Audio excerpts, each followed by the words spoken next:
الحمد لله وكفى وسلام على عباده الذين اصطفى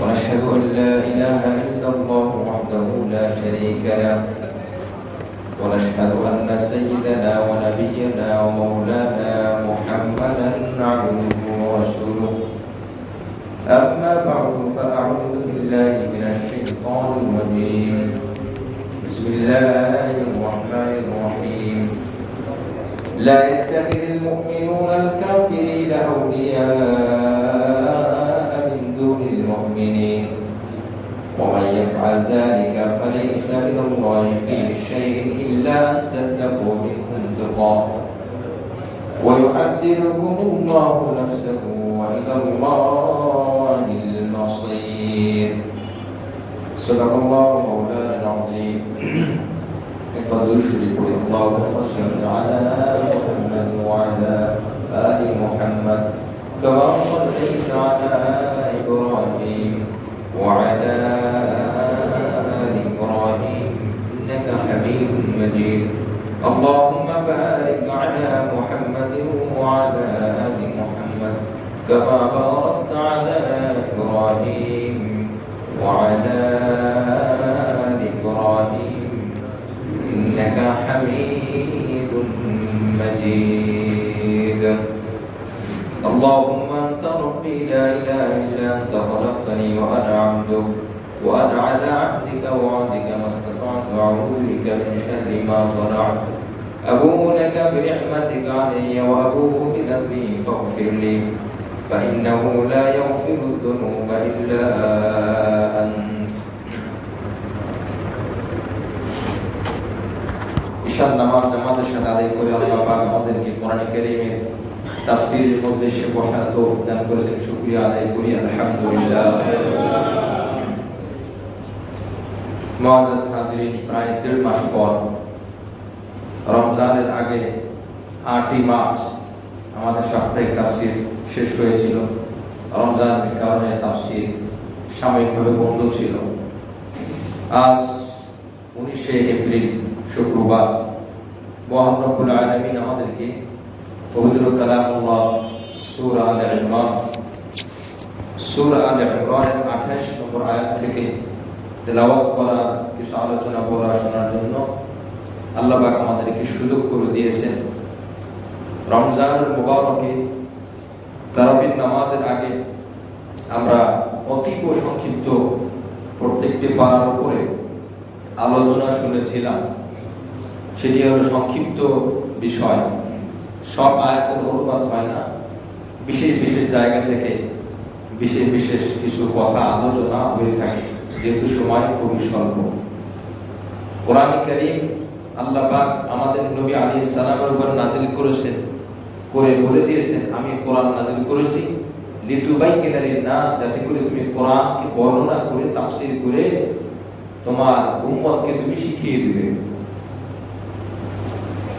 লিতুবাইয়িনা লিন-নাস মা নুযিলা ইলাইহিম যাতে করে তুমি বর্ণনা করে দিতে পারো এজন্য কোরআন বর্ণনা শেখানো ছাড়া কোরআন বোঝা অনেক কঠিন বোঝা সম্ভব না আমল করা সম্ভব না কঠিন না সম্ভবই না কোরআন কারীমের উপরে আমল করার জন্য ব্যাখ্যা আয়াতের ব্যাখ্যা আয়াত দিয়ে আয়াতের ব্যাখ্যা হাদিস দিয়ে আয়াতের ব্যাখ্যা সাহাবায়ে কেরামের ব্যাখ্যা দিয়ে সাহাবায়ে কেরামের তাফসীর দিয়ে শিখে নিতে হয় নচেত কোরআনের উপরে আমল করা একদমই সম্ভব না কিছু কিছু জায়গায় বলে হতে পারে তার কারণ কি তার কারণ হলো কোরআনে কারীমে এমন অনেক আয়াত আছে যে আয়াতগুলো আয়াত পড়া হয় কিন্তু আয়াতের হুকুম রহিত হয়ে গেছে আয়াতের বিধান নাই 2 নম্বর পারা আছে 7 নম্বর পারা আছে 2 নম্বর পারা দুই জায়গা আছে কিছু কিছু আয়াত আছে কিছু আয়াত তাফসীরে চলেও গেছে সূরা মাইদার মধ্যেও আসছে আয়াত আছে কিন্তু হুকুম নাই ওই আয়াতের হুকুম যদি আপনি মানতে চান তো কোরআন বিরোধী আমল করা হবে তাহলে এবার কি বুঝলাম যে তার অনুবাদ থেকে তো আমি সিদ্ধান্ত নিতে পারবো না সূরা নিসার আয়াত বলে বাম দিকে যাও, উদাহরণ। সূরা মায়েদার আয়াত বলে ডান দিকে যাও, আমি এখন কোন দিকে যাব? যদি বলি বাম দিকে যাব, তাহলে ডান দিকের আয়াত লঙ্ঘন করা হয়। যদি বলি ডান দিকে যাব, তো বাম দিকের আয়াত লঙ্ঘন করা হয়। এখন কিভাবে আমরা সমাধান পাবো? কোরআনের আয়াত দেখবো যে অন্য কোন আয়াতের সমাধান আছে কিনা। পেলাম না তো রাসূলের হাদিস থেকে জানবো। হাদিসও সরাসরি নাই, সাহাবে কেরামের বক্তব্য থেকে জানতে হবে, আমল থেকে জানতে হবে। এই জন্যই কোরআনের তাফসীর, কোরআনের অনুবাদ থেকে কোরআনের তাফসীর বেশি জরুরি। আমল করার জন্য অনুবাদ যথেষ্ট না, জানার জন্য আগ্রহ তৈরির জন্য অনুবাদ যথেষ্ট হতে পারে, আমলের জন্য তাফসীর ব্যাখ্যা অবশ্যই অবশ্যই অবশ্যই জরুরি। এই জন্য মাঝে মধ্যেই বলে থাকি, 2 রাকাত নামাজ পড়ার যে বিধানগুলো আছে কোরআন থেকে পাওয়া যাবে না সম্পূর্ণ। প্রত্যেক রাকাতে 2 সিজদা দেওয়া ফরজ, 1 রুকু করা ফরজ, আখেরি বৈঠক ফরজ। কোরআনে কোথাও যাবে না, কোরআনে নাই আখেরি বৈঠক দাও, তাহলে ফরজ বললাম কোথা থেকে? হাদিস থেকে। কোরআনে নাই প্রত্যেক রাকাতে 2 সিজদা, বললাম কোথা থেকে? শিখলাম কোথা থেকে? হাদিস থেকে। কোরআনে নাই প্রত্যেক রাকাতে একটা রুকু দিতে হবে, এভাবে নাই। কোরআন আসলে রুকু করো, কয় রুকু করবো? আমি এখন থেকে 2 রুকু করবো, আমার মনে চাচ্ছে না, হবে না, আমার মনে চাইলে হবে না। এই জন্য কোরআনের তাফসীরের আমি যেহেতু দীর্ঘ 1.5 মাস পরে ভূমিকামূলক এই কথাগুলো জানা দরকার, জানা প্রয়োজন। কোরআনের জ্ঞান খুব অল্প না যে আমি অল্পতে সবকিছু সেরে ফেলতে পারবো না।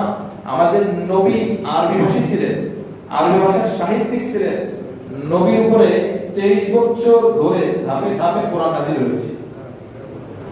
যদি কোরআন একদিনে যথেষ্ট হতো, আল্লাহ একদিনে বলতেন নবী নাও, নবী বলেন আল্লাহ আমি নিলাম, এখন তুমি আমল করো, উম্মতকে শেখাও না, এভাবে হবে না। কোরআনের মধ্যে এক আয়াত আছে যে আয়াতের মধ্যে মদ হারাম বোঝায় না। আল্লাহ পাক বর্ণনা দিচ্ছেন যে তোমরা এইভাবে এইভাবে মদ বানাও এবং এইভাবে খাও, সূরা নাহাল। তাহলে ওই আয়াত দ্বারা বোঝা যায় মদ খাওয়া জায়েজ। সূরা বাকারার মধ্যে আয়াত আসছে মদ খাওয়া উপকার আছে, বাকি ক্ষতিটা একটু বেশি, এতেও বোঝা যায় না যে মদ হারাম। কথাগুলো কি ভাই বুঝে আসতেছে? কোরআনের আয়াত কিন্তু। এরপর আরেক আয়াত আছে যে মদ ছেড়ে দাও, তাহলে এক আয়াতে বললো মদ কিভাবে বানাবে, আরেক আয়াতে বললো মদের মধ্যে উপকারিতা আছে, আরেক আয়াতে বললো মদ ছেড়ে দাও। একাধিক কেন? এই জন্যই তাফসীরের প্রয়োজন। যাকাত কিভাবে দেব? এই জন্যই তাফসীরের প্রয়োজন। হজ, আল্লাহ পাক বলেছেন হজ করো, সাধ্য যার আছে হজ করো। হজের মধ্যে একটা ফরজ বিধান হলো তওয়াফ করা। আচ্ছা, কয় চক্করে এক তওয়াফ হয়? কোরআনে কোথাও নাই। সাফা মারওয়া সাই করো, কিন্তু 7 বার দৌড়াদৌড়ি করলে সাই হয়, কোরআনে নাই। এই জন্য মুহতারাম হাজরিন, সম্মানিত হাজরিন, আমাদের গুরুত্ব, তাফসীরের গুরুত্ব বোঝা দরকার, তাফসীর শীর্ষে রাখা দরকার। তাফসীর ছাড়া কোরআন হাতে এসে কুল কিনারা পাবে না। আপনার কাছে যদি একটা নৌকাও থাকে, নদী অনেক বড়, আপনি পার হয়ে যেতে পারবেন। যদি মাঝি থাকে, যদি জানা থাকে, যত বড় নদী হোক, ও কুল দেখা যায় না, যেতে পারবেন, দিক নির্দেশক আছে। কিন্তু আপনার কাছে বিশাল বড় স্টিমার জাহাজ আছে, দিক নির্দেশক নাই, আপনাকে উঠে ছেড়ে দেওয়া হবে, এবার আপনি যান গন্তব্যস্থানে, যাওয়া সম্ভব না। এই জন্যই কোরআনের তাফসীর দরকার। বিভিন্ন সময় বিভিন্ন মসজিদে, বিভিন্ন মজলিসে কোরআনের তাফসীরের যে শিরোনাম, এটাই জন্যই দরকার। আজ মানুষ বিভ্রান্ত হচ্ছে, গোমরাহ হচ্ছে, মৌলিক বড় একটা কারণ তাফসীর থেকে মানুষ দূরে সরে গেছে। শুধু অনুভব নিয়ে যথেষ্ট। যে নবী ব্যাখ্যা করেছেন, যে সাহাবায়ে কেরাম ব্যাখ্যা করেছেন, শিখেছেন, তারা ব্যাখ্যা ছাড়া শিখতে পারেন নাই, শিখাতে পারেন নাই। আমরা এটাকে যদি মনে করি যে অনুবাদের মধ্যে সীমাবদ্ধ, তাহলে বোঝা যাচ্ছে যে তারা বোঝে নাই, আমরা বুঝেছি। এই জন্য তারা হকের উপর ছিলেন, আজ আমরা গোমরাহের মধ্যে আছি। যেহেতু তারা হকের উপর ছিলেন, বোঝার কারণে, ব্যাখ্যার কারণে, আর আমরা হক থেকে দূরে সরে গেছি ব্যাখ্যা ছেড়ে দেওয়ার কারণে। এই জন্য আমার ভাই, হক্কানি তাফসীর, সহিহ তাফসীর বহুত রকমের আছে। সহিহ তাফসীর থেকে শিখা, সহিহ মুফাসসির থেকে জানা, সহিহ আকীদা জানা। কোরআন আল্লাহ পাক সংক্ষিপ্ত করে দিয়েছেন, কিন্তু এর মধ্যে সব আছে, বের করে দিতে হবে। সবের মধ্যে আছে, বের করবো কিভাবে? ব্যাখ্যা দিয়ে বের করতে হবে। কোরআনে বিমান বানানো আছে, কই? প্লেনের কথা কোথায় আছে? কিভাবে প্লেন তৈরি করবেন? ব্যাখ্যা থেকে বের করে নিতে হবে। মুআজ্জাজ হাজিরিন, এই জন্য কোরআন উপলব্ধির জন্য, কোরআনের উপর আমল করার জন্য তাফসীর, কোরআনের সঠিক জ্ঞানগুলো অনুধাবনের জন্য, পরিপূর্ণ জ্ঞান অর্জনের জন্য তাফসীরের মজলিস। এই জন্য যে তাফসীর শিখে তার অটোমেটিক এর মধ্যে অনুবাদ চলে আসে। অনুবাদের মধ্যে তাফসীর নাই, তাফসীরের মধ্যে অনুবাদ আছে। একজন মানুষ কথার কথা কোরআন পড়তে পারে না, কিন্তু সঠিক তাফসীর যে কোনো মাধ্যমে সে জেনে আমল করে, তখন সে কোরআনের উপরে আমলকারী হিসেবে ধরা হবে। এই জন্য আমরা আরো জানবো ইনশাআল্লাহ। নিজ নিজ জায়গা থেকে জানার চেষ্টা করো তাফসীরের কেন, কত প্রয়োজন, কি পরিমাণ প্রয়োজন। আমি আপনাদেরকে শুনিয়েছি আল হাওয়ি ফি তাফসীরিল কুরআনিল কারীম, এটা সরাসরি লিখিত আকারে কোন নুসখা পাণ্ডুলিপি নাই আমাদের দেশে, না আমি চ্যালেঞ্জ করে বলতে পারি। তার কারণ এই তাফসীর 1000 খণ্ডের, জোরে বলে সুবহানাল্লাহ। কত খণ্ডের? আপনি এই মসজিদের দক্ষিণ থেকে উত্তর পাশ দিলে হয়তো 1-150 আসবে। 1000 খণ্ডের। এটা কেনাও সম্ভব না, পাওয়াও সম্ভব না। যে কোনো নির্ভরযোগ্য মাধ্যম থেকে আমি মোবাইলে ধারণ করে রেখেছি। 1000 খণ্ডের। এরপর উনি কি বলছে জানেন? সূরা ফাতিহার তাফসীর করেছেন 30 খণ্ডের। সরি, বিসমিল্লাহ তাফসীর করেছেন 30 খণ্ডের। উনি বলছেন আরেক তাফসীর আছে, তাফসীরে তনতাবি। তাফসীরে তনতাবি ওটা 500 খণ্ডের। তো 1000 খণ্ড লেখার পরে উনি বলছেন আমি আমার জ্ঞানের উদাহরণ দেওয়ার জন্য বলেছেন 100 ভাগের 1 ভাগ 1000 খণ্ডের তাফসীরের মধ্যে রেখে দিয়েছি। সুবহানাল্লাহ। মানে আরো 99 ভাগ নিজের কাছে জমা আছে। এগুলো দেখলে মানুষ, এখন তো যখন মানুষ নাম জানে তখন নামও জানতে চাবে না, বিরক্ত। এতই পড়া সম্ভব। গুরুত্ব বোঝার জন্য এই কথাগুলো বলা। অসংখ্য তাফসীর রয়েছে। আজ আমরা বাংলাও তাফসীর পাওয়া যায়, ইবনে কাসির সহ বিভিন্ন কিতাবের বাংলা হয়েছে বলেই তো জানতে পারি, না হলে কিভাবে জানতাম? যাই হোক, অনুবাদ আমরা অবশ্যই দেখবো, কিন্তু অনুবাদ থেকে সিদ্ধান্ত নিব। এটা হলো আমার অনুরোধ থাকবে। আমি সিদ্ধান্ত নিব তা আমি কেমন যেন ভুলের দিকে যাচ্ছি, আমি বুঝতে পারবো না কিভাবে আমি ভুল করবো, আমি সিদ্ধান্ত নিতে পারবো না। হ্যাঁ, ব্যাখ্যা দেখে জেনে শুনে তারপর আমি সিদ্ধান্ত নিতে পারি। আল্লাহ পাক আমাদের সকলকে তাফসীরের গুরুত্ব অনুধাবন করা, বোঝাও, আমল করার তৌফিক দান করেন। আমিন। 28 নম্বর আয়াত তেলাওয়াত করা হয়েছে। আল্লাহ পাক বলেন, আউযু বিল্লাহি মিনাশ শাইতানির রাজীম, লা ইয়াত্তাখিযুল মুমিনুনা আল কাফিরিনা আউলিয়া মিন দুনিল মুমিনিন।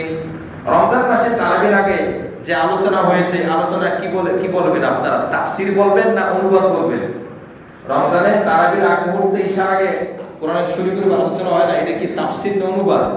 কোনটাই সম্ভব না। অনুবাদ করতে গেলে একটা পারা যদি শুধু অনুবাদ করে যায় তাতে তো আপনার আধা ঘন্টা লাগবে, 40 মিনিট লাগবে শুধু অনুবাদ করতে গেলে। তো অনুবাদ না, তাফসীর না, কিছু ধারণা। মহিলারা তরকারি পাক করার জিহ্বায় একটা চা খেতে কি অবস্থা, এটা তাই। আপনার এক পাতিল তরকারির মধ্যে জিহ্বায় 1 ফোঁটা তরকারি, যেমন পুরো কোরআন কারীমের আলোচনা রমজান মাসে তারাবির আগে তেমন কিছু না। এই জন্য তাফসীরের মজলিস পুরো এক রমজানে 30 পারা শেষ। আর আল্লাহ পাক আমাকে এখানে খেদমতের সুযোগ দিয়েছেন 2019 এর এপ্রিল থেকে তাফসীর শুরু হয়েছে। মাঝখানে করোনার মধ্যে হয়তো বা 1 বছর, সর্বোচ্চ সবচেয়ে 1 বছর বন্ধ ছিল, বাকি 4 বছর তাফসীর করে এই সূরা আলে ইমরানের 28 নম্বর আয়াতে এখন এসে পৌঁছেছি আল্লাহর মেহেরবানিতে। সূরা ফাতিহা, সূরা বাকারা শেষ করতে প্রায় 3 বছর হয়ে গেছে।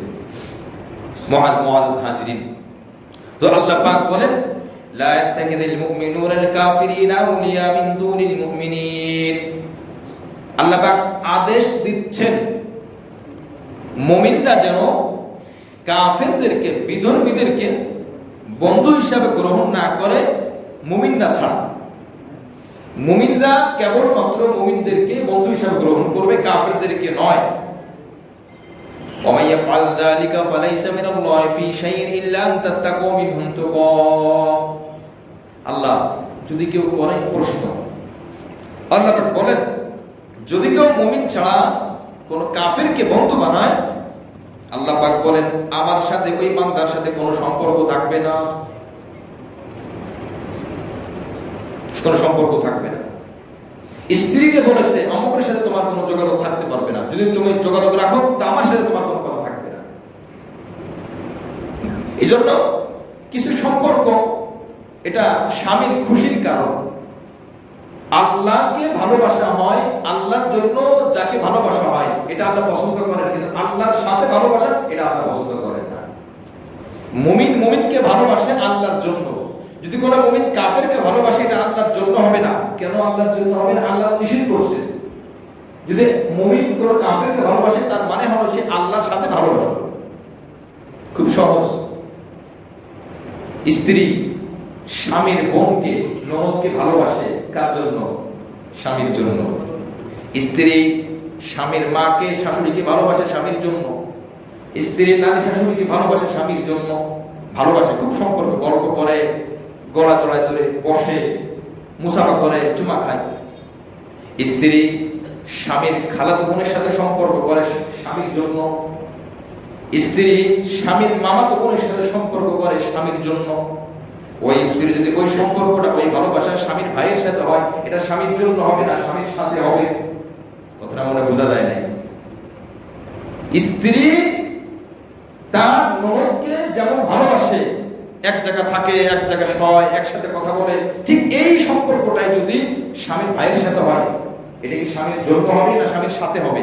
স্বামীর সাথে হবে। এটা স্বামী পছন্দ করবে না। যতই বলে না তোমার জন্য, তোমার না ভাই, আমার না দেবর, না না না, এখানে চলবে না। এটা স্বামীর সাথে হয়, এজন্য শিরিক। তো আল্লাহ পাক বলে কাফেরদের সাথে ভালোবাসা হলো আমার সাথে ভালোবাসা, আর আমার সাথে কোনো ভালোবাসা আমি এটা গ্রহণ করব না। এইজন্য আল্লাহ পাক বলে দিলেন ওয়া ইয়াফআল যালিকা ফালাইসা মিনাল্লাহি ফি শাইইন ইল্লা আন তাত্তাকু মিনহুম তুকা। যে ব্যক্তি এরকম কাজ করবে, কোন কাফেরকে বন্ধু বানাবে, মনে রাখো তার সাথে আমি আল্লাহর কোনো সম্পর্ক থাকবে না। ইল্লা আন তাত্তাকু মিনহুম তুকা, আল্লাহ ছোট ছোট বিষয়গুলো তুলে ধরে। হ্যাঁ, কখনো যদি কোনো বান্দা নিরুপায় হয়, এরকম কোন পরিস্থিতি বান্দার হতে পারে কিনা যে দেখানোর জন্য হলো কোন কাফের সাথে মহাব্বত সম্পর্ক করতে হবে, দেখানোর জন্য হলো, এরকম কোন পরিস্থিতি হতে পারে কিনা? বলেন পারে। আল্লাহ পাক বলে ইল্লা আন তাত্তাকু মিনহুম তুকা। হ্যাঁ, তবে যদি কোনো ভয়ের আশঙ্কা করো, কোনো অসুবিধার আশঙ্কা করো, কোনো সমস্যার আশঙ্কা করো, তাহলে সম্পর্ক দেখাতে পারো, সম্পর্ক করতে পারবা না। ভালোবাসা দেখানো আর ভালোবাসা এক জিনিস না। সুতরাং মুমিনের সাথে মুমিনের সম্পর্ক হবে, এটার মধ্যে আল্লাহ পাকের দয়া আছে। সূরা মুহাম্মদ আল্লাহ পাক বলেন মুহাম্মাদুর রাসূলুল্লাহ, আল্লাহ পাক বলেন মুহাম্মদ আল্লাহর রাসূল। ওয়াল্লাযীনা মা'আহু আশিদ্দাউ 'আলাল কুফফার, তবে মুহাম্মাদের সাথে যারা আছে, মুহাম্মাদের উম্মত, তারা কাফেরদের উপরে বড় কঠোর। রুহামাউ বাইনাহুম, তবে এই মুহাম্মাদের অনুসারী যারা আছে তারা ইমানদারদের মাঝে পরস্পর তারা খুব দয়াবান, পরস্পর একজন আরেকজনের সাথে খুব হৃদয়তা, ভালোবাসা, আন্তরিকতা। তারাহুম রুকআন সুজদান ইয়াবতাগুনা ফাদলাম মিনাল্লাহি ওয়া রিদওয়ানা, তুমি তাদেরকে দেখতে পাবে তারাহুম রুকআন সুজদান, রুকু করে, তারা সিজদা করে। তার মানে মুমিন কি করবে? রুকু করবে, মুমিন সিজদা করবে। নবী মুহাম্মদ সাল্লাল্লাহু আলাইহি ওয়াসাল্লামের উম্মত রুকু করবে, সিজদা করবে, এটা হলো নবীর উম্মতের নিদর্শন, চিহ্ন। যে ব্যক্তি রুকু করে না, সিজদা করে না, সে নবীর উম্মত হয় কিভাবে? আল্লাহ পাক বললেন এইজন্য মুমিনের পরস্পর ভালোবাসা এটি ইবাদত। হাদিসের মধ্যে আসছে তাবাসসুমুকা আলা ওয়াজহি আখিকা লাকা সাদাকাতুন, কোন মুমিন যদি আরেকজন মুমিনকে দেখে মুস্কি হাসি দেয়, মুমিনকে দেখে ভালোবাসা প্রকাশের জন্য একজন মুমিন আরেকজন মুমিনকে দেখে যদি মুস্কি হাসি দেয়, এটাও তার আমলনামায় সদকা। সুবহানাল্লাহ। কিছুই করে নাই, দেখে একটু হাসি দিছে, সালাম দিছে, এই ধরনের সালামের মধ্যে মুস্কি হাসি থাকবে। আসসালামু আলাইকুম, কি হলো কপাল গোছানো, এটাকে সালাম বলে নাকি? সালামের মুস্কি হাসি থাকবে। আল্লাহ পছন্দ করেন, সদকা বলছেন রাসূল কারীম সাল্লাল্লাহু আলাইহি ওয়াসাল্লাম। মুমিন একজন আরেকজনের কষ্ট লাঘব করবে, বিপদ আসলে এটাকে দূর করার চেষ্টা করবে। আব্দুল্লাহ ইবনে আব্বাস নবীজির আপন কি হন? চাচাতো ভাই। সন্দেহ আছে? আপন চাচাতো ভাই, বড় মুফাসসির, উনি ইতিকাফে বসছেন।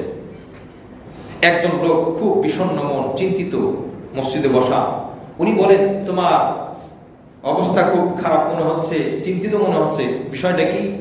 উনি বলেন, আমার কাছে একজন কিছু টাকা পায়, এখন খুব চাপ দিচ্ছে দেওয়ার জন্য, কিন্তু আমার এখন প্রস্তুতি এখনো নিতে পারি নাই, কিছুদিন যদি সময় পেতাম খুব ভালো হতো। আব্দুল্লাহ ইবনে আব্বাস বলে, আমি কি বললে সে কি শুনবে? কিছু সময় তোমাকে দিয়ে দিবে? বলে, হ্যাঁ দিতে পারে। আপনি হুজুরের চাচাতো ভাই, আপনি এত বড় ব্যক্তি, রাসূলের সাহাবী, আপনি যদি সুপারিশ করেন আমার অনেক বড় উপকার হবে। আব্দুল্লাহ ইবনে আব্বাস রাদিয়াল্লাহু তাআলা আনহু ইতিকাফে ছিলেন, উনি মসজিদ থেকে বের হয়ে যাচ্ছেন, চলো আমি তোমাকে নিয়ে যাই সুপারিশ করার জন্য। ওই ব্যক্তি বলে, আপনি তো ইতিকাফে আছেন, ইতিকাফে থাকা অবস্থায় তো মসজিদ থেকে বের হওয়া যায় না। আব্দুল্লাহ ইবনে আব্বাস রাদিয়াল্লাহু তাআলা আনহু রাসূলের রওজা মুবারাকার দিকে ইশারা করলেন, আমি এই কবরওয়ালার থেকে শুনেছি, উনি বলেন, আমি এই কবরওয়ালার থেকে শুনেছি যে ব্যক্তি কোন মুসলিম ভাইয়ের, কোন মুমিন ভাইয়ের বিপদ দূর করবে, সামান্যতম চেষ্টা করবে, তার আমলনামায় আল্লাহ পাক 10 বছর ইতিকাফের সওয়াব দান করবেন। সুবহানাল্লাহ। এটা একটা সুযোগ আমার জন্য, কেন আমি করব না? রাসূল করিম সাল্লাল্লাহু আলাইহি ওয়াসাল্লামের দিকে ইশারা করে যখন বলছেন, বের হয়ে গেছেন, সুপারিশ করছে। এজন্য মুমিনের সব সময় কল্যাণের চিন্তা করা, ভালোর চিন্তা করা। আবু দাউদ শরীফের 4800 নম্বর হাদিস, হযরত আবু উমামা রাদিয়াল্লাহু তাআলা আনহু থেকে বর্ণিত। হাদিসটি খুবই গুরুত্বপূর্ণ। قال رسول الله صلى الله عليه وسلم, আল্লাহ রাসূল বলেন, আনা যাঈমুন বিবাইতিন ফি রাবাতিল জান্নাতি লিমান তারাকাল মিরাআ ওয়া ইন কানা মুহিক্কা। যে ব্যক্তি হকের উপরে থাকা সত্ত্বেও অনর্থক তর্ক ছেড়ে দেয়, আমি হকের উপর আছি, একজন আমার সাথে তর্ক করতে চায়, কিন্তু আমি তাকে বোঝাতে পারবো না, সে বুঝবে না। এখন আমি তর্ক না করে, আমি হকের উপর আছি, ঠিক আছে, আমি তার তর্ক ছেড়ে দিলাম। যদি আমার তর্ক করার অধিকার আছে, কেন অধিকার আছে? আমি তো হকের উপর আছি, কেন আপনি আমাকে উল্টা বোঝাতে আসবেন? যদি এরকম কোন ব্যক্তি তর্ক ছেড়ে দেয়, হকের উপর থাকা সত্ত্বেও ঝগড়া ছেড়ে দেয়, হকের উপর থাকা সত্ত্বেও, আল্লাহ রাসূল বলেন, আমি রাসূল জান্নাতের এক কর্নারের একটা বাড়ি, একটা ঘরের দায়িত্বশীল হয়ে গেলাম। সুবহানাল্লাহ। ওয়া বিবাইতিন ফি ওয়াসাতিল জান্নাতি লিমান তারাকাল কিযবা ওয়া ইন কানা মাযিহা।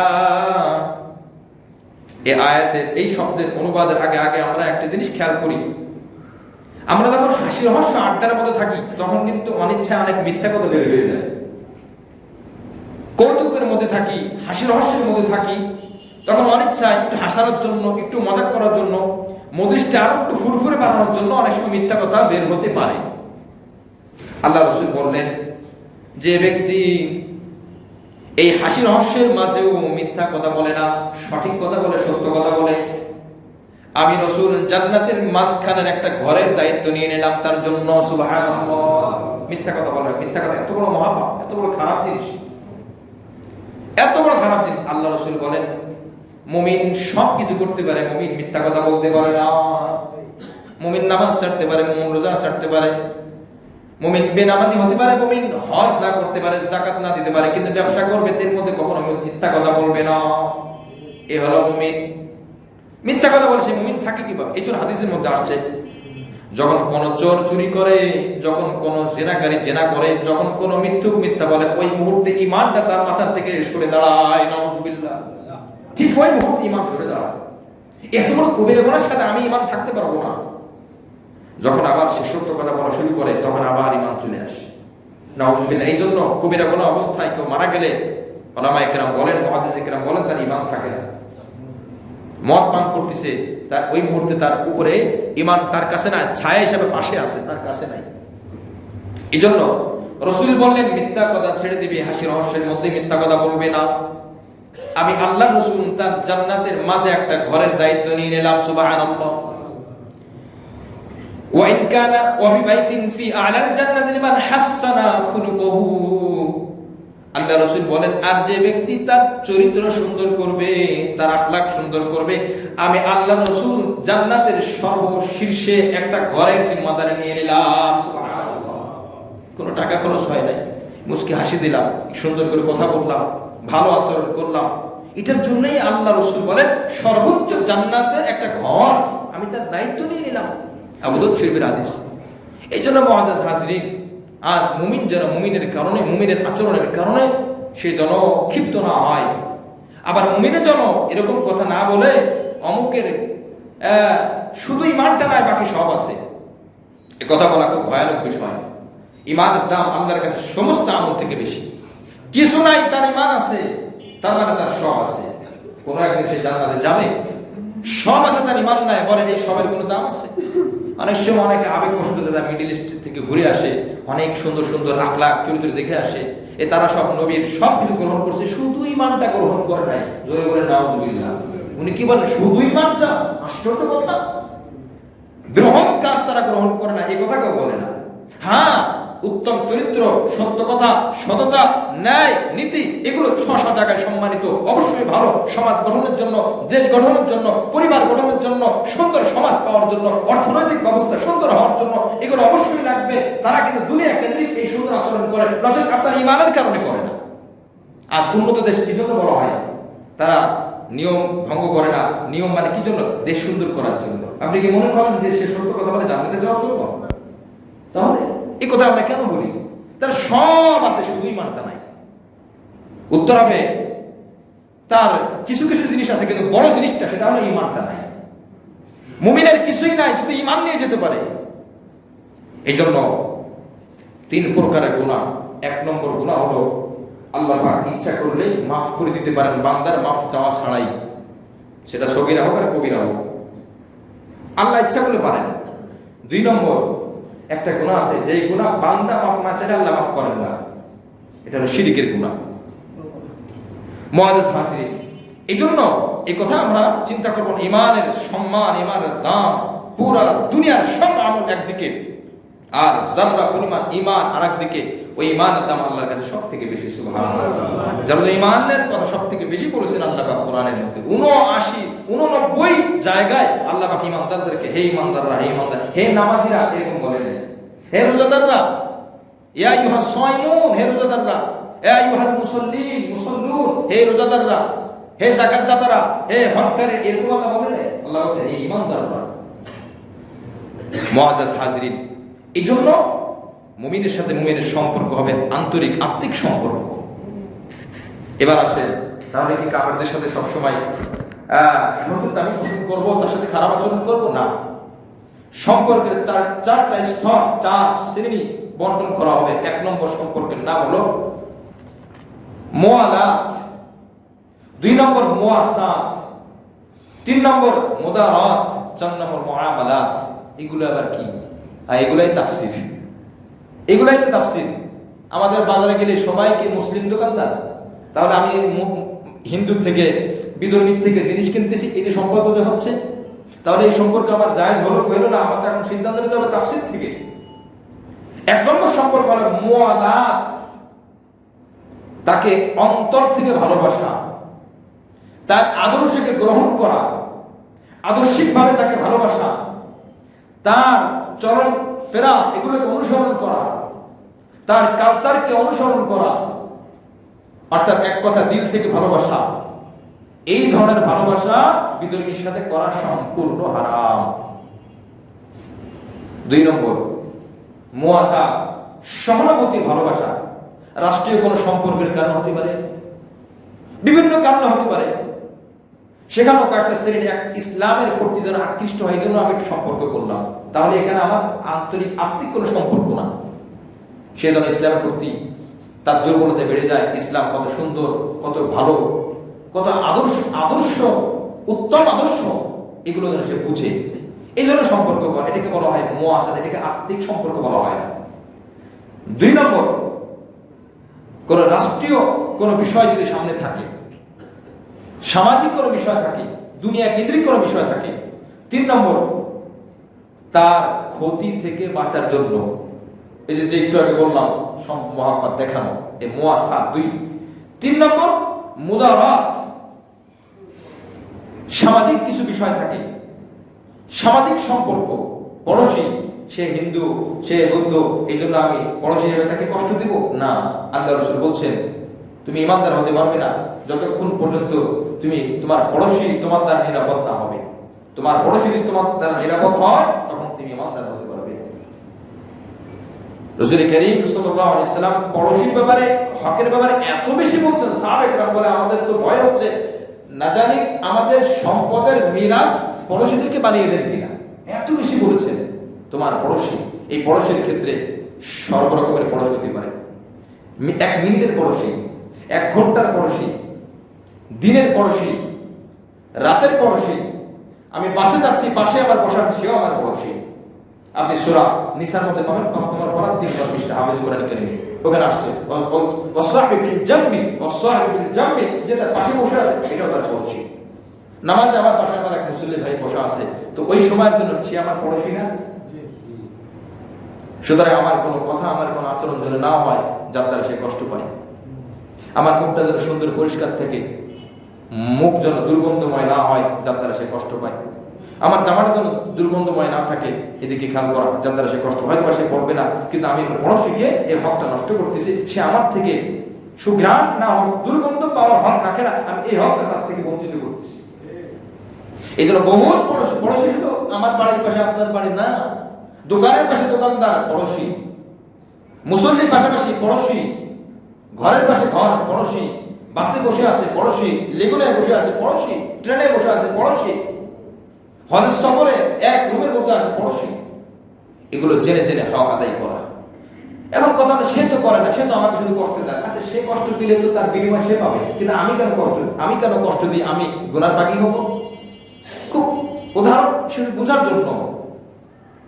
বোঝার জন্য, মশা একটা প্রাণী, সে আমাকে যেহেতু কামড় দিছে, আমার ইনজেকশন পুশ করছে, আমি ওকে তার কামড় দেবো মুখ দিয়ে, কি বলেন? সে যে পরিমাণ অপরাধ করছে আমি ওই পরিমাণ অপরাধ করবো না।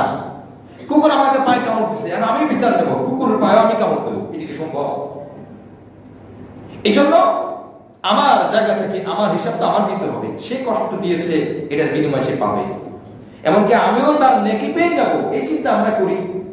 হতে পারে আমার আচরণের কারণে ওই লোকটা পড়োশির কি হক, মুসলমানের কি আচরণ হবে এটা শিখে দিতে পারি। আজ আমরা আঘাত করি সুই দিয়ে দিলে সুই দিয়ে, কিন্তু এটার সুযোগ আছে, তবে এর থেকে উত্তম তো কিছু আছে। মুআজ্জাজ হাজিরিন, এই জন্য 14 নম্বর পারা সূরা নাহলের শেষের দিকে আল্লাহ পাক বলছেন, ওয়া ইন আ'আকাবতুম ফা'আকিবু বিমিথলি মা উ'কিবতুম বি ওয়া লা ইন সাবারতুম লাহু খায়রুল লিস-সাবিরিন। তোমাকে যদি কেউ কষ্ট দেয় তাহলে তুমি ন্যায়সঙ্গত ওই পরিমাণে প্রতিশোধ দিতে পারো, অধিকার আছে, জায়েজ আছে, সম্পূর্ণ অধিকার আল্লাহ পাক দিয়ে রেখেছেন। তবে যদি গ্রহণ করো, স্বার্থের জন্য তুমি ধৈর্য ধারণ করো, ওয়া লা ইন সাবারতুম লাহু খায়রুল লিস-সাবিরিন, তাহলে তোমার জন্য সবরটাই সবথেকে উত্তম।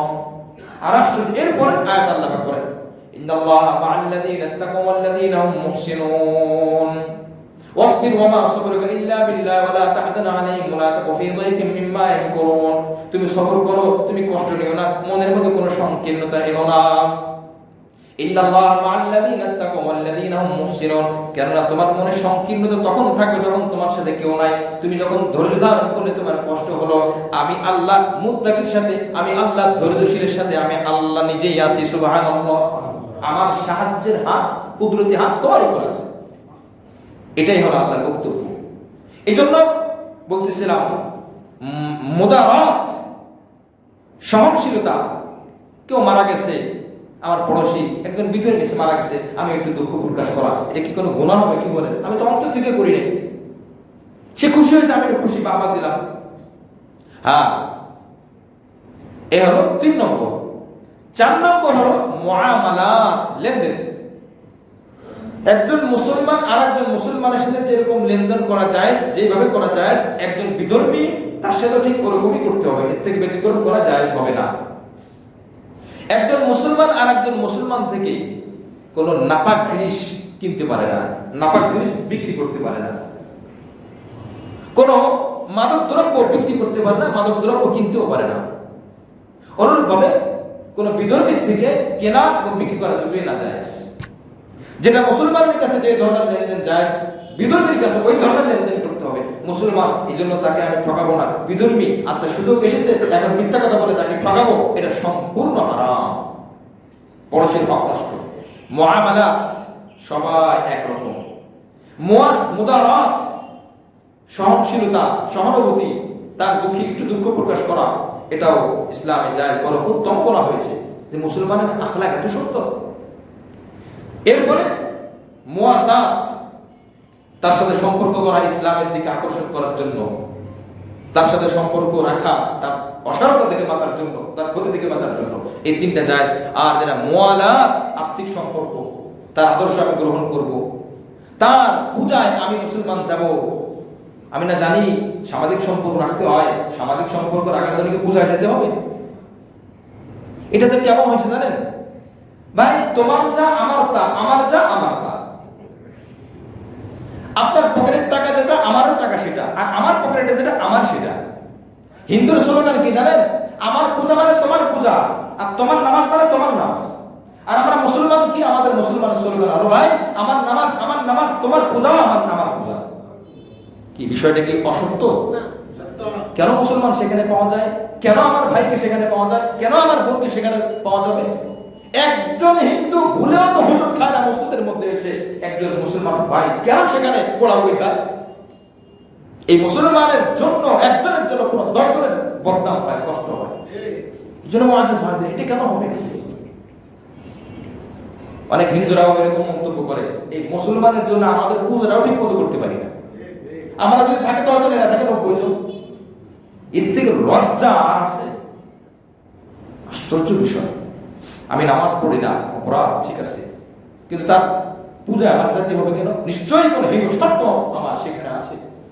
আল্লাহ হেফাজত করুন, আমিন। এই জন্য বুঝাইতে হবে, শুধু বয়ান দিলে তো হবে না। আমরা যারা বুঝি আমাদের জায়গা থেকে, আপনার জায়গা থেকে, যদি এরকম কারোর ব্যাপারে জানা থাকে, ব্যক্তিগত পর্যায়ে বুঝাইতে হবে। এখানে আমি বুঝলাম, আলোচনা করলাম, এটা শেষ না। মূল জায়গায় বাস্তবায়ন করা, যদি আমার ক্ষমতা থাকে, অধিকার থাকে ওই ধরনের, আমার ছেলে, আমার সন্তান, আমার অধিকার আছে, সেটা এক জিনিস।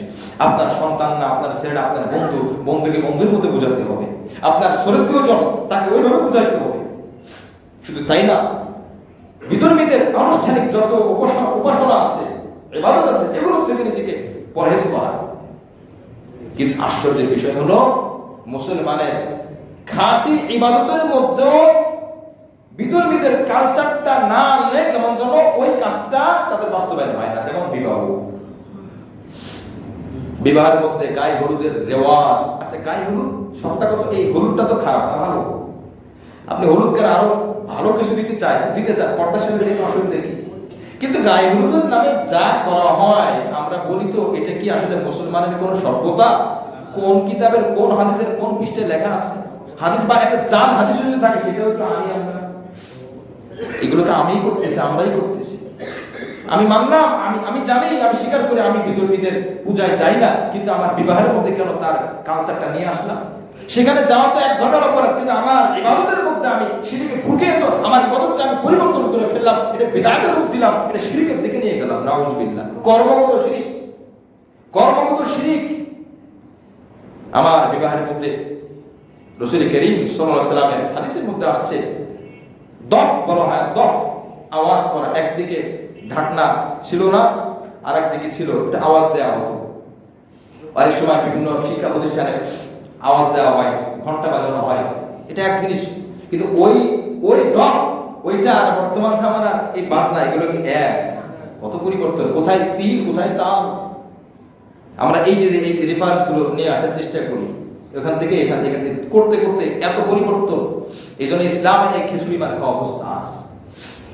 মুআজ্জাজ হাজিরিন, এই জন্য আমার ইবাদতের মধ্যে বিবাহ, বলেন তো বিবাহ এটা কি কোনো সামাজিক অনুষ্ঠান নাকি ইবাদত? খাঁটি ইবাদত। কোরআনে বিবাহের কথা নাই।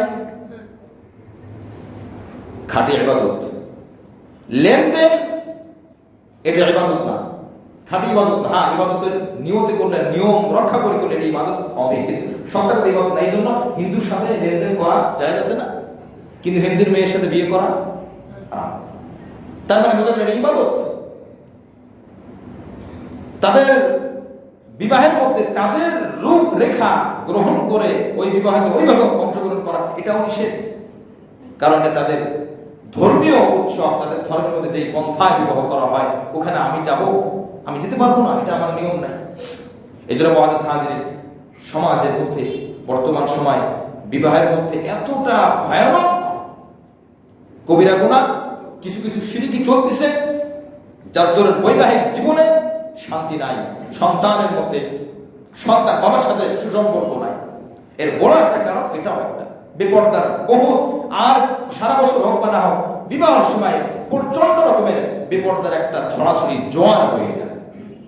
এই জন্য আমাদের বিবাহ করা দেওয়া যাওয়ার আগে একটু হিসাব করা, না বললেই নয়। মাসআলা না বললে কিভাবে আমরা জানবো? যদি আমরা না বলে আপনারা জানবেন না কিভাবে? জানানো দায়িত্ব, জানাও হক।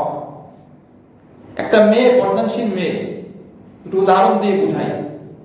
সে যখন মারা যায় তখন পরপুরুষ কেউ তাকে দেখতে পারে? পারে না। কেন পারে না? যে ওই পরপুরুষ একজনের গায়ে মারা। এই মেয়ের আপন ভাই মারা যাওয়ার পরে তার বোনকে দেখতে পারে না? পারে। আপন ভাই মারা চেহারা দেখতে পারবে, কারণ আপন ভাই মাহারাম। আপন মামা মাহারাম দেখতে পারবে, জীবদ্দশায় দেখতে পারে, মরার পরে দেখতে পারে। আপন চাচা মারা যাওয়ার পরে আপন ভাই থেকে দেখতে পারে। আপন নানা, সাইডের নানা না, আপন নানা তার নাতিকে দেখতে পারে। আপন দাদা এই নাতনিকে দেখতে পারে মৃত্যুর পরে। কেন দেখতে পারে? এর জন্য মাহারাম, আমরা দেখতে দিও। কিন্তু খালাতো ভাই, মামাতো ভাই, চাচাতো ভাই এরা কি এই মেয়ে যখন মারা যায় তখন কি তাকে দেখতে পারে? কেন পারে? এই গায়ের মাহারাম। তাহলে বিবাহের সময় তাকে দেখা জায়েজ হলো কিভাবে? কোথাও কি কোনো আয়াত বা হাদিস আপনাদের জানা আছে কিনা আমি জানি না, আমার জানা নাই যে জীবদ্দশায় এক আমল, জীবনের মৃত্যুর পর আর এক আমল। আশ্চর্য বিষয়। যে কথাটা বলতে চাচ্ছিলাম, নেক শুরুতে শয়তান ধোঁকা দেয়। আমি সকল কাজী সাহেবদেরকে সম্মান দেখিয়ে কথাটি বলছি, শরিয়াত শরিয়াত। অনেক সময় এরকম হয়, মেয়ের পরিবার, ছেলের পরিবার মাসআলা জানে না, আমি তাদেরকে বাদ দিলাম, কিন্তু যারা কাজী তারা তো কিছু কিছু জানে মাসআলা। আমরা যদি পারি, আমরা কোথাও ঝগড়া লাগানো, যদি খুব সহনশীলতার সাথে আমরা ম্যানেজ করতে পারি, এটা খুব ভালো হবে। হয়তো বা ওইখানে আপনার পরিবেশ থাকবে, আমার পরিবেশ থাকবে, হতে পারে আমি ইমাম, আপনার ঘরের ইমাম তো আর আমি না। কারণ আপনার ঘরে ইমাম হতে গেলে বিবাহ শুরু থেকে শেষ পর্যন্ত এই পর্যায়ে আমার সাথে আপনার পরামর্শ করতে হবে ইমাম হিসাবে কিভাবে করতে পারি। তখন ইনশাআল্লাহ আমার কথা বলার সুযোগ থাকবে। আর কোনো গুনাহ হলে এটা আমার উপর দায়ভার হবে, হুজুর ভুল বলছেন। কিন্তু আজ পর্যন্ত দেখা যায় নাই। আমি 7 থেকে 8 বছর ইমামতির জগতে, ইমাম খতিব মসজিদগুলোতে, 3 মসজিদে, কোথাও এরকম হয় নাই বিবাহ শুরু থেকে শেষ পর্যন্ত মেয়ের পরিবার, ছেলের পরিবার, আমি আমার কথা উদাহরণ দেন, হয়তো অন্য জায়গায় করছেন, আমার জানা নাই। অনেক বিষয়ে পরামর্শ হয়, বিবাহের বিষয়ে পরামর্শ হয় না। কারণ বিবাহ বিষয়ে পরামর্শ নিতে গেলে হুজুর বলবে গায়ে হলুদ অনুষ্ঠান করা যাবে না, হুজুর এটা মানবো কেমনে, বলা মানে কেমনে বুঝতে। হুজুর বলবে গান বাদ্য করা যাবে না, হুজুর আমি তো মানলাম, আমি তো গান বাদ্য কখনো দেখিও না, শুনিও না, বলা মানে কেমনে ম্যানেজ করবে। তাহলে দুর্বলতা ধরা তো ইমাম সাহেব না, ধরা তো আমি নিজে। আমি তো ম্যানেজ করতে পারলাম না। এখন দেখেন, এই কথা বলে বলে আমরা ছাড় দিলাম। বলেন খারাপের প্রভাব বেশি না ভালোর প্রভাব বেশি? লতা পাতা আগাছা বেশি জন্মায়, ওটার জন্য কিছু দেওয়া লাগে না, কোনো চাষাবাদ করা লাগে না, এমনি জন্মায়। কিন্তু ধান পাওয়ার জন্য অনেক কিছু করতে হয়, পিছনে লেগে থাকতে হয়, পিছনে গাছ আসছে কিনা, শিল পড়ে কিনা, পোকা খেয়ে গেল কিনা, নানা রকমের কাহিনী করতে হয়, তারপরে ভালো জিনিসটা তৈরি হয়। আমরা এই কথা বলে পোলা বান্ধা সামলাইতে পারবো না। এই কথা বলে বলে ওদের ভবিষ্যতে এখন যদি হয় 70% অপরাধ, 10 বছর পরে 90% অপরাধ হবে, আরো 10 বছর পরে 95%, আরো 10 বছর পরে 100% হবে। কিন্তু আমার জায়গা থেকে আমি কি একদিন চেষ্টা করেছি? হ্যাঁ, আমার পরিবারে আমার ক্ষমতা আছে, অধিকার আছে, আমি সুন্নাত তরিকে বিবাহ দিতে কোনো সমস্যা নাই। কেন? বিবাহের আগে মেয়েকে মেয়ের হবু শ্বশুর দেখতে পারবে। হবু শ্বশুর আর শ্বশুর কি এক জিনিস? হবু তো নাও হইতে পারে, হবু মানে কি না হওয়ার সম্ভাবনা আছে। শুধুমাত্র ছেলে, মাসআলা শুধুমাত্র ছেলে যে মেয়েকে বিবাহ করে তার দেখার অধিকার আছে। আর ছেলের পরিবারের যারা মেয়ে আছে তারা দেখতে পারে, যেহেতু মেয়ে।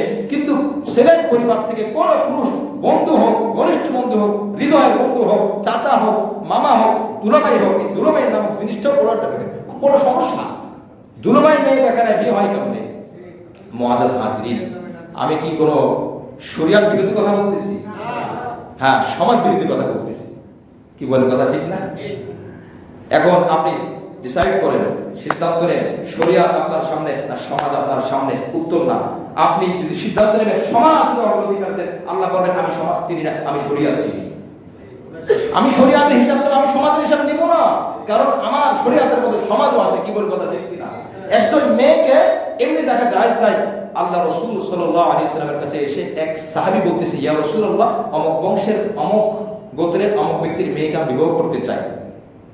মেয়েদেরকে ছেলেরা দেখবে না, এটা নিয়ম, পর্দা।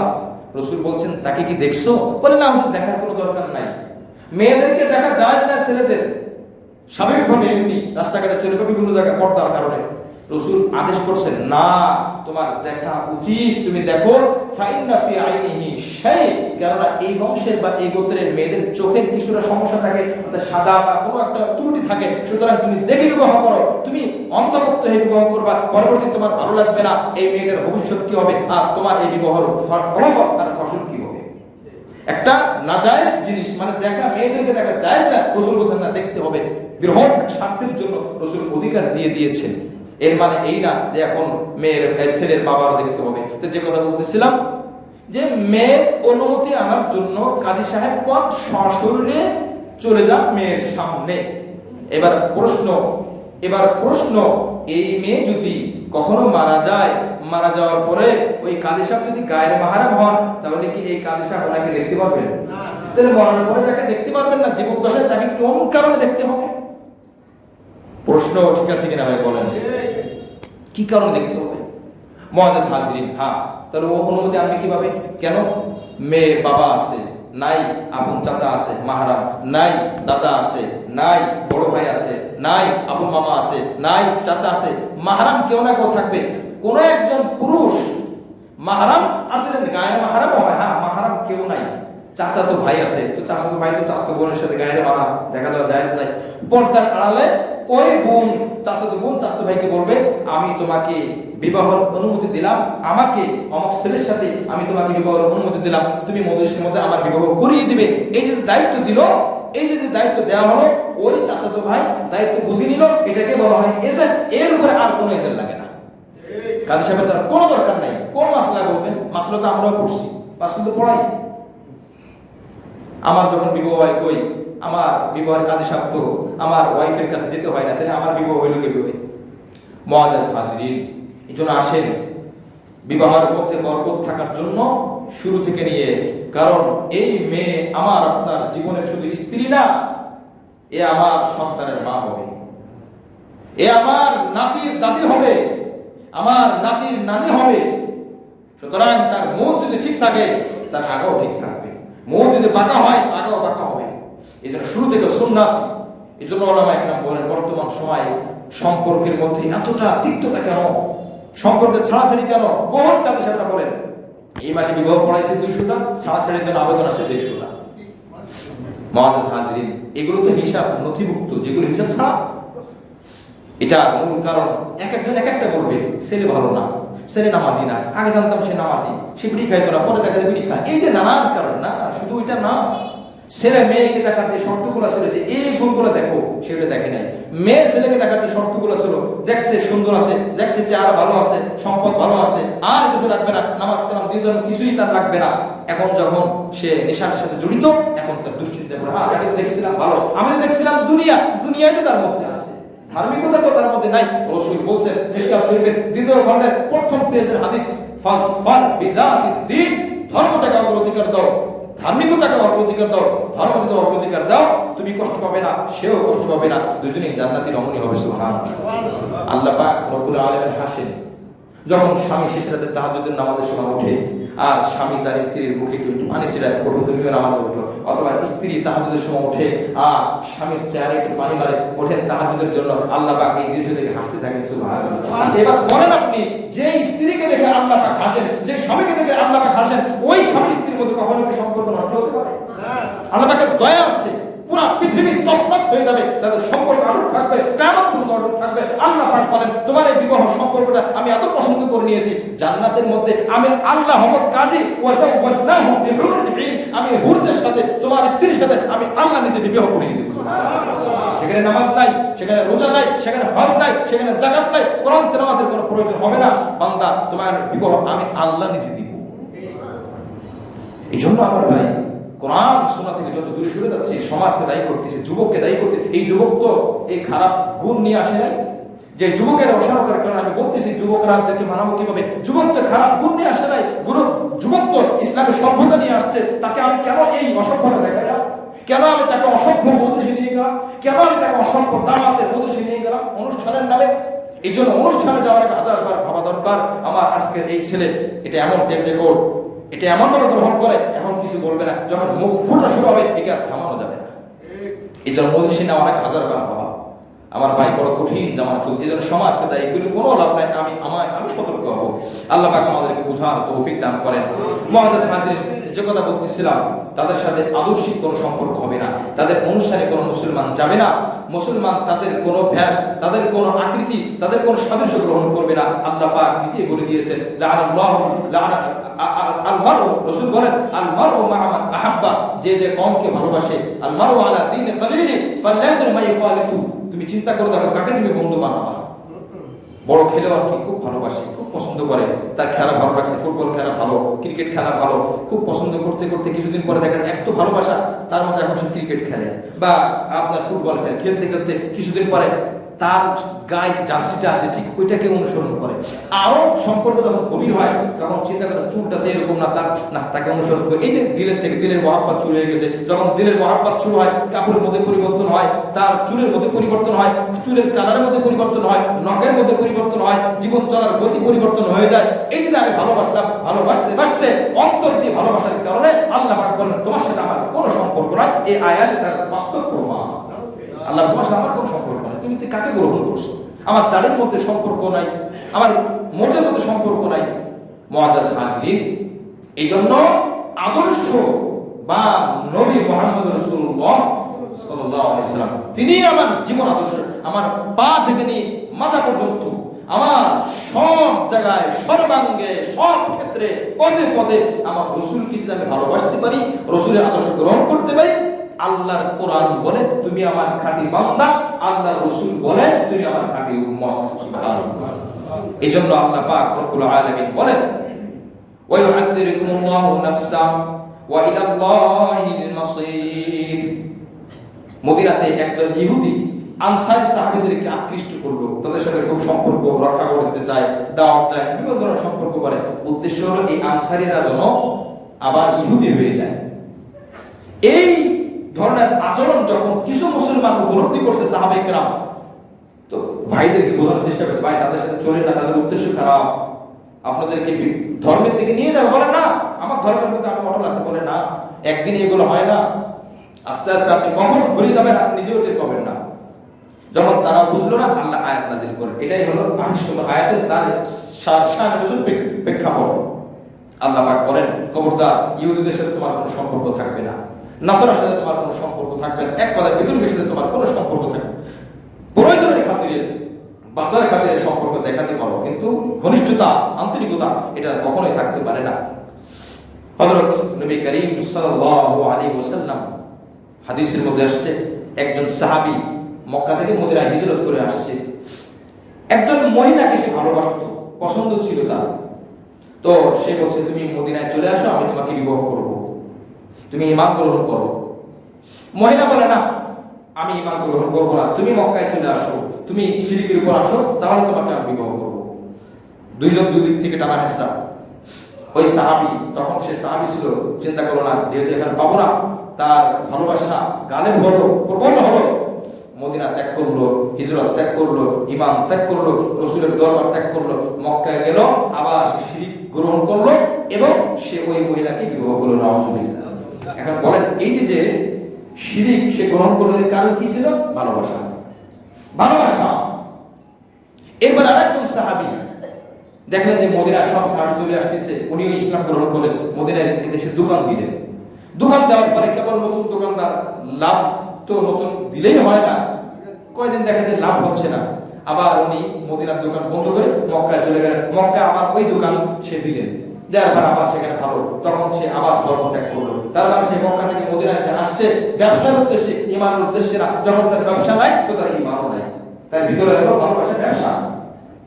এরপর আমরা শুরু করে বুখারীর প্রথম হাদিস, ইন্নামাল আমালু বিন্নিয়াত, সমস্ত আমল নিয়তের উপর নির্ভরশীল। হাদিসটি জানুন না, ফামান কানাত হিজরাতুহু ইলাল্লাহি ওয়া রাসূলিহি ফাহিজরাতুহু ইলাল্লাহি ওয়া রাসূলিহি, যে ব্যক্তি আল্লাহ আর রাসূলের জন্য হিজরত করবে তার হিজরতটা আল্লাহ পাক কবুল করবেন, তার আমলটা আল্লাহ পাক কবুল করবেন। ওমান কানাত হিজরাতুহু ইলা দুনিয়া ইউসিবুহা আও ইমরাআতিন ইয়ানকিহুহা ফাহিজরাতুহু ইলা মা হাজারা ইলাইহি, আর যে ব্যক্তি কোন দুনিয়ার জন্য হিজরত করবে, ওই দোকানদার দোকানের জন্য হিজরত করেছে মদিনায়, দোকান চলে না আবার মক্কায় চলে গেছে। ওই ব্যক্তি মহিলার জন্য হিজরত করছে, মহিলাকে টানতে চেয়েছে, মহিলা এখন আসে না, আবার সে মক্কায় ফিরে গিয়েছে। আল্লাহ রাসূল বলেন, যদি তোমার আমল নিয়ত ভালো না হয়, ওই আমলটা দেখতে ভালো হলে ওই আমলের কোনো বিনিময় নাই। এজন্য রাসূল কারীম সাল্লাল্লাহু আলাইহি ওয়াসাল্লাম বললেন, খবরদার তোমরা সতর্ক হও, উদ্দেশ্য ঠিক রাখো। এরপর আল্লাহ পাক বলেন, ওই হাদিকুমুল্লাহু নাফসা, আল্লাহ পাক তোমাদেরকে তার সত্তা সম্পর্কে ভয় দেখান। আল্লাহ পাক বলেন, আমি আল্লাহকে ভয় করব। দেখেন, যখন মানুষ আল্লাহকে ভয় করে তখন তার আল্লাহর হুকুম মানতে সহজ হয়ে যায়। আর যখন মানুষ আইনকে, শাস্তিকে ভয় করে তখন তার মধ্যে ওই ব্যক্তির আইন প্রণয়নকারী যিনি, তার ভালোবাসা জন্মায় না। আমরা বাংলাদেশে থাকি, বাংলাদেশের অনেক আইন আমরা মেনে চলি ভয়ে, শাস্তির ভয়ে। এর মানে এই না যে ওসি সাহেব সাথে আমার একটা সম্পর্ক আছে বা ওসি সাহেবকে আমি ভয় করি, এই জন্য না, আমি ওই শাস্তির ভয়ে আনি, তার সাথে আমার কোনো সম্পর্ক নাই। কিন্তু আল্লাহ পাক বলেন, দেখো যদি তুমি জাহান্নামের ভয় করো ঠিক আছে, কিন্তু আমার ভয় আর ভালোবাসা তোমার মধ্যে রাখবো না। আর এটাই তো আসল। এই জন্য আল্লাহ পাক বলেন, আমার সত্তা সম্পর্কে তুমি ভয় করো। ওয়াইলাল্লাহিল মাসির, ওই আল্লাহর দিকে তোমাদের ফিরে যেতে হবে। এরপর আল্লাহ পাক বলেন, কুল ইন তুখফু মা ফি সুদুরিকুম ওয়া তুবদুহু ইয়ালামুল্লাহ, হে নবী আপনি বলে দিন, তোমাদের অন্তরে যা আছে, যা কিছু গোপন করো, আও তুবদুহু, অথবা যা কিছু প্রকাশ করো, সবকিছুই কে জানেন? আল্লাহ পাক জানেন। ওই যে আবু হায়সা ইহুদি পাদ্রী, সে যখন মক্কা আসছে নবীর সাথে বাস করার জন্য, তর্ক করার জন্য, তার একজন ভাই ছিল, তার ভাই পড়ে গেল, হুজুরকে পড়ে গেল, পড়ে যাওয়ার পরে মদিনা আসছে, পরে নবী আলাইহিস সালামকে একটা গালি দিল, নাউজুবিল্লাহ, যে এটা এমন খারাপ লোক যে এর এলাকায় আসলেও মানুষ ব্যথা পায়। তখন আবু হারেসা, খ্রিস্টান ধর্মের পাদ্রী, সে বলল, তুমি ধ্বংস হও, তুমি কেন মুহাম্মদকে গালি দিলে? তখন ভাইয়ের মধ্যে একটা প্রশ্ন কাজ করলো, যে ব্যাপার কি, আমরা তো তার সাথে আসছি তর্ক করার জন্য, সে বাতিল, এই জন্যই তার সাথে তর্ক করার জন্য আসছি। আপনি হারেসা, আপনি আমার বড় ভাই, আমরা তো সত্যের উপর আছি, তা আমি একজন বাতিল ব্যক্তিকে গালি দিলাম, আপনি কেন আমাকে ধমক দিলেন? তখন আবু হারেসা বলছে, দেখো মুহাম্মদ আসলে সত্য নবী, সে তার ধর্মটাও সত্য, সুবহানাল্লাহ, তুমি যদি তাকে গালি দাও তুমি বিপদগ্রস্ত হবা। তখন তার ভিতরে এই কথাটা রেখাপাত করছে, ভবিষ্যতে ইসলাম গ্রহণের মূল কারণ এটাই হয়েছে যে তাহলে আমার ভাই মিথ্যা, নবী মুহাম্মদ সত্য, সুতরাং আমি ইসলাম ধর্মই গ্রহণ করব। এই যে ভিতরে আবু হারেসা ধর্মের কিতাবের গুরু ছিল, কিন্তু ভিতরে গোপন করছে। আল্লাহ পাক বলেন, তোমরা যা গোপন করো হৃদয়ে আর যা প্রকাশ করো আমি আল্লাহ সব জানি। ওয়া আলাল্লাহু সামাওয়াতি ওয়া মা ফিল আরদি, আসমানে যা আছে জমিনে যা আছে আমি আল্লাহ সব জানি। আল্লাহু আলা কুল্লি শাইইন কাদির, আমি আল্লাহ সব বিষয়, সর্ব বিষয় আমি আল্লাহ একক ক্ষমতাবান রব, সুবহানাল্লাহ। আল্লাহ পাক বলেন, আমি একক ক্ষমতাবান রব। মুআজ্জিজ হাজিরিন, এজন্য মূল কথা হলো যে আমাদের সম্পর্ক হবে আল্লাহ পাকের সাথে, মুমিনদের সাথে সম্পর্ক হবে আল্লাহ পাকের জন্য, আর কাফেরদের সাথে সম্পর্ক হবে না। এরপর আল্লাহ পাক ফিনিশিং বলেন, যদি এরকম কেউ সম্পর্ক করে এরপরও সে উপেক্ষা করে, ইয়াউমা তাজিদু কুল্লু নাফসিন মা আমিলাত মিন খায়রিন মুহদারা, এই মানুষগুলো কিয়ামতের ময়দানে সে যে ভালো কাজ করছে এগুলো সে সেখানে দেখতে পাবে, এটার আকৃতি সে এই জান্নাত হাসরের ময়দানে ফুটে উঠবে, সুবহানাল্লাহ। নেকির কাজের একটা আকৃতি আছে, ভালো পোশাক পরিত, সুগন্ধিময়, তাকে দেখলে এই হাসরের ময়দান যে মানুষের বিষণ্ণ মন থাকবে, চিন্তা করতে থাকবে, এই মানুষ ভুলে যাবে, একে দেখে সে মনটা খুশি হবে, বলে তুমি এত চিন্তিত কেন? বলে আজ হাসরের ময়দান খুব ভয় লাগতেছে। তখন সে নেক আমল বলবে, এই যে দেখো না আমি তোমার নামাজ, এই যে দেখো না ডান দিক থেকে আরেকজন বললো আমি তোমার রোজা, আরেক দিক থেকে আরেকজন বললো আমি তোমার হজ, আমি তোমার যাকাত, এরকম এক একটা আমল একটা আকৃতি আল্লাহ পাক দান করিয়ে দিবেন, সুবহানাল্লাহ। এখানে তো দেখা যায় না, এই জন্য আল্লাহ পাক বলছেন সবকিছু হামদরা, সে সব দেখতে পাবে সেখানে। ওমা আমিলাত মিন সু, আর খারাপ যে আমল করছে এটাও দেখতে পাবে, তার খারাপ আকৃতি একটা দেওয়া হবে, রূপ দেওয়া হবে, জামা কাপড় ময়লা, দুর্গন্ধ, দেখতে ভয়ঙ্কর, দেখা মাত্রই তার চিন্তা আরো বেড়ে যাবে, ভয় বেড়ে যাবে। তখন বলবো তুমি কে, তুমি আমার কাছ থেকে সরো না কেন? বলে না, আমি তো সরবো না, আমি তোমার বড় হবো। তুমি যে দুনিয়া থেকে আমাকে পাঠিয়ে আসছো, এই জন্য আমি এখন তোমার কাছে আছে। তোমার চিন্তা কেমন বাড়ে, আমি সেই জন্য আল্লাহ পাক আমাকে রেডি করছেন। নাউজুবিল্লাহ। এই জন্য সব ভালোটাও দেখতে পাবে, খারাপটাও দেখতে পাবে। এই লোকগুলা যারা খারাপ কাজ করতে, তারা চিন্তা করে আল্লাহ এই দেশের সাথে আমার দূরত্ব বেশি হয়ে যেত, ভালো হতো। এই সমস্ত আকৃতি আমি দেখতে চাই না, এগুলো আমার ভালো লাগে না। কিন্তু করবে কি, সে তো এটা তৈরি করেই আসছে এখানে, আমি যা তৈরি করছি আমি তো তাই পাবো। আমি পরীক্ষকের কাছে যা লিখে দিছি সে তো আমার সেই নম্বর দেবে, যা ইচ্ছে তাই লিখে দিছি, তো পরীক্ষক তো নাম্বার ওরকমই দেবে। আবারও বলেন, আমি তোমাদেরকে আমি আল্লাহ সম্পর্কে ভয় দেখাচ্ছি, অর্থাৎ সতর্ক বাণী শোনাচ্ছি, আমি আল্লাহকে ভয় করো। আল্লাহু রাউফুম বিল ইবাদ। আল্লাহ পাক বলেন, আমি আল্লাহ মহা দয়াবান বান্দাদের সম্পর্কে। আল্লাহ পাক আমাদের সকলকে আল্লাহর খাঁটি বান্দা হয়ে দুনিয়া থেকে বিদায় নেওয়ার তৌফিক দান করেন। মুআজ্জিজ হাজিরিন, এই জন্য আমরা সম্পর্ক তিন ধরনের, পরের তিনটা সামাজিক সম্পর্ক থাকবে, লেনদেনের সম্পর্ক থাকবে, সৌজন্যমূলক সম্পর্ক থাকবে, থাকতে পারে চলাফেরার জন্য, কিন্তু আত্মিক কোনো সম্পর্ক থাকবে না। মুমিন যদি পৃথিবীর দক্ষিণ প্রান্তে এক প্রান্তে মুমিন আর উত্তর প্রান্তে মুমিন দূরে থাকে, তারপর একটা আত্মিক সম্পর্ক থাকে।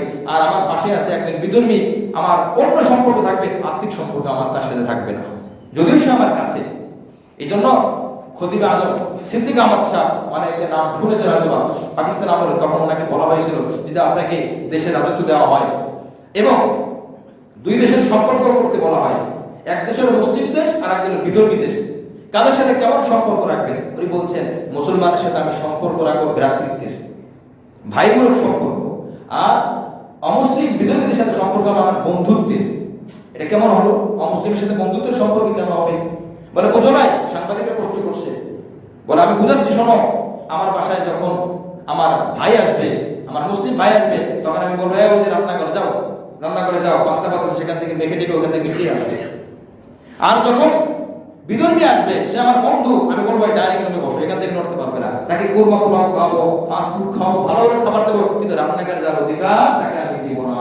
রান্নাঘরে যাওয়ার অধিকার, অন্তর্মহলে যাওয়ার অধিকার আমার ভাইকে আমি দিব। এটাই হলো মুসলিমের সাথে সম্পর্ক আর মুসলিমের সাথে সম্পর্ক।